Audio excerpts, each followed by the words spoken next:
புனித ஜான் மரிய வியானியுடைய வாழ்க்கையிலிருந்து நான் நிறைய இன்ஸ்பயர் ஆயிருக்கிறேன். ஒரு முறை அவருடைய குருமட அதிபர் தந்தை அவர் அழைத்து, இங்க உனக்கு கிளாஸ் எடுக்கிற பலர் உன்னை கழுத நீ வேஸ்ட்ன்னு சொல்றாங்க அப்படின்னு சொன்ன பொழுது அவர் சொன்னது, ஒரு கழுதையின் தாடை எலும்பு எடுத்து சிம்சோன் ஆயிரக்கணக்கானவங்களை கொண்டாங்க.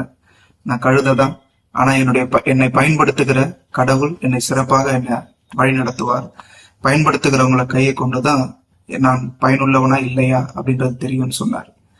அதே போலதான் பல நாட்கள் நான் யோசிச்சிருக்கிறேன், குருத்துவ பணி புரிவதற்கு எனக்கு திறமை இருக்கிறதா, எனக்கு கடவுள் அந்த அழைப்பை கொடுத்திருக்கிறாரா அப்படின்னு நான் யோசிக்கும் பொழுதெல்லாம் ஜான் மரிய வியானுடைய இந்த வார்த்தைகள் எனக்கு அடிக்கடி நினைவுக்கு வருவதுண்டு. என்னை பயன்படுத்துகிற கடவுள் என்னை சிறப்பான அவருடைய பணிக்காக பயன்படுத்துவாரு, என் கூட இருப்பாரு, என்னை வழி நடத்துவார் அப்படின்றது என்னுடைய ஆழமான ஒரு நம்பிக்கை. இரண்டாவதாக அவருடைய லைஃப்ல நான் இன்ஸ்பயர் ஆனது, பாவ சங்கீர்த்தனத்துக்காக ஒரு நாள்ல பெரும் பகுதியை அவர் ஒதுக்கீடு செய்வார். 18 மணி நேரம் குறைஞ்சது பாவ சங்கீர்த்தனம் செய்வார் அப்படின்னு சொல்லி வாசிச்சிருக்கிறேன். நான் ஒரு பங்குல உதவி பங்கு தந்தையாக இருக்கும் பொழுது மதியம் 3 மணி உறங்க செல்லலாம், அப்பதான் ரூமுக்கு போன உடனே ஒரு கால் வந்து, ஃபாதர் பாவ சங்கீர்த்தனம் செய்ய ஒருத்தவங்க வெயிட் பண்றாங்க அப்படின்னு சொல்லி.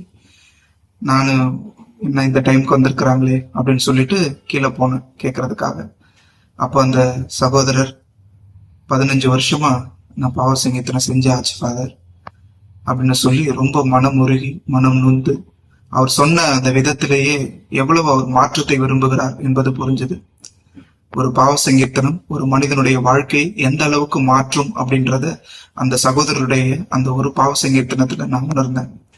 எப்பொழுது யார் என்ற பாவ சங்கீர்த்தனம் செய்யணும்னு சொன்னாலும் எந்த இடமானாலும் உடனடியாக கேட்பதுண்டு. அது பாவ சங்கீர்த்தனத்தின் மீதான எனது நம்பிக்கையும் ஆழப்படுத்தியது. வியானி எத்தனையோ மக்களுடைய நம்பிக்கையை ஆழப்படுத்தி இருக்கிறார். மூன்றாவதாக சொல்லணும் அப்படின்னு சொன்னா, குருக்களுடைய வார்த்தைகளுக்கு கடவுளே கட்டுப்படுவார். குருக்கள் வசீகர வார்த்தைகளை சொல்லும் பொழுது அவர்களுடைய வார்த்தைகளை கேட்டு கடவுளே அந்த சின்ன அப்பத்திலே ரசத்திலே எழுந்தருள்வார் அப்படின்னு சொல்லி வியானி சொல்லி இருக்கிறார். ஒரு குருவாக நான் எப்பொழுதுமே நினைப்பதுண்டு, என்னுடைய வார்த்தைகள் கடவுள் கேட்கின்றார், என்னுடைய வார்த்தைகளுக்கு கடவுள் செவி கொடுப்பார் என்பது என்னுடைய நம்பிக்கை.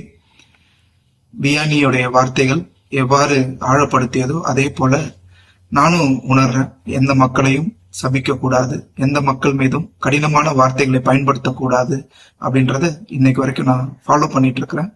வியானி ஒரு பெரிய இன்ஸ்பிரேஷன். தொடர்ந்து அவருடைய வாழ்க்கையை கொஞ்சம் கொஞ்சமாவது பின்பற்றுவதற்கு நான் முயற்சி செய்கிறேன். தேங்க்யூ. புனித ஜான் மரிய வியானியே, எங்களுக்காக வேண்டிக் கொள்ளும்.